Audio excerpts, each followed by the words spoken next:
Pag-usapan natin ang testimonya ni Celine May Del Ocampo, ang mga puntos na ni-raise ng prosecution at ang mga defenses ng panig ni Vice President Inday Sara Duterte. Number 1, sa direct examination ni Attorney Lorna Capunan, sinabi ni Del Ocampo na napakalaki ng mga disallowances sa confidential fund disbursements ni Vice President Inday. Pinapalabas ng prosecution na direktang responsible si Vice President Inday sa mga maling pagdi-disburse ng mga pondong ito dahil siya ang nag-approve ng physical and financial plan at mga disbursement vouchers. Directly accountable siya sa mga milyones na improperly liquidated funds. Salag naman ng defense. Napaamin nila si Del Ocampo na hindi umaapil ang mga terminong misuse of funds, misappropriation o korupsyon sa mga audit observation memoranda at mga notices of disallowance. Bukod pa doon, kahit naman may mga notices of disallowance, maaari pang apilahin yan sa commission proper. And even after the commission itself, maaaring i-raise sa Korte Suprema kung may grave abuse of discretion.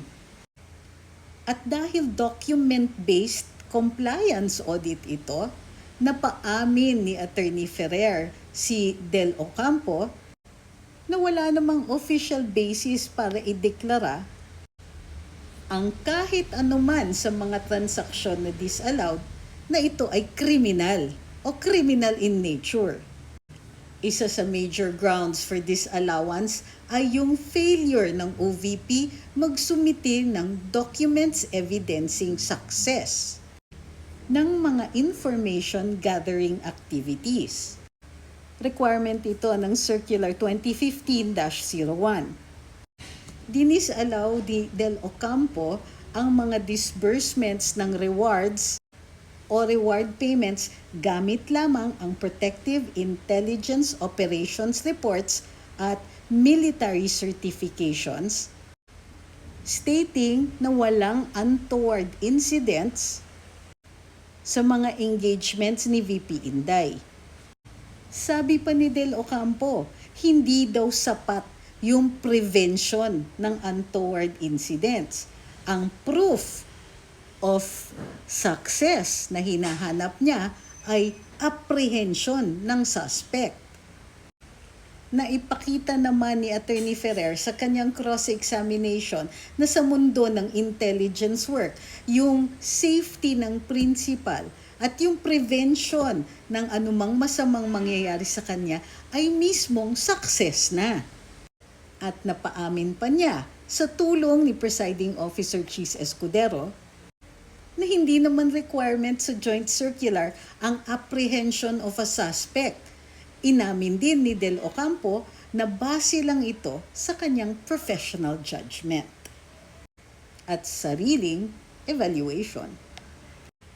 Pinakita din ng prosecution sa kanilang direct examination na mayroong logistical impossibilities sa ilang mga disbursements na ginawa ng mga special disbursing officers, lalo na sa DepEd. Halimbawa, si Edward Fajarda na SDO ng Department of Education ay nag-distribute ng cash sa mga informants sa iba't ibang mga locations na malalayo on the same date. Ayon sa prosecution, physical impossibility ito kung kaya't ebidensya na irregular o gawa-gawa lang ang mga disbursements na ito. Sa lag ng depensa, ang mga address na nakalista sa acknowledgement receipts ay hindi naman ebidensya kung saan dinisburse ang mga funds na yun. At inamin naman ni Del Ocampo na wala naman siyang official findings sa logistical impossibility na ito. Sabi ni Del Ocampo, COA presumed the regularity of these disbursements dahil suportado naman ng mga certifications ng mismong mga special disbursing officers. Inamin din ni Del Ocampo na yung mga pangalan na katawa-tawa katulad ng Mary Grace Piatos ay hindi naman finlag ng COA. Hindi binanggit o inimbestigahan bilang mga fake names at hindi rin uma-appear sa anumang report. Next, sa pagtatanong ni Attorney Kapunan, binanggit ni Del Ocampo na narinig niya ang OVP Special Disbursing Officer Gina Acosta at si DepEd SDO Fajarda na nag-testify sila under oath na tinurn over nila ang mga pondo sa dalawang military officers, si Colonel Lachica at Colonel Nolasco. Violation daw ito ng 2015-01 na pinagbabawal ang pag-transfer ng pondo from one accountable officer to another.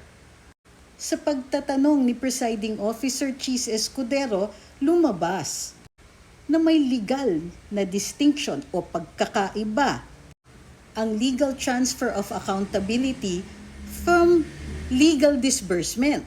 So, ang paglipat ng accountable officer to another accountable officer. Pero, ang legal disbursement of funds binigay ng disbursing officer sa isang executing officer o tao na magsasagawa ng trabaho for which the funds were meant. Ang pagbibigay ng cash sa isang operative na magbabayad sa isang informant ay hindi illegal transfer of accountability, kundi disbursement. Ang mga nilista namin dito mga punto at defenses ay hindi po kompleto or exhaustive. Kung mayroon pa po kayong napuna o gustong i-discuss na iba, lagay nyo lang po sa comment section. Meanwhile, ito ang Luminous. Follow for more.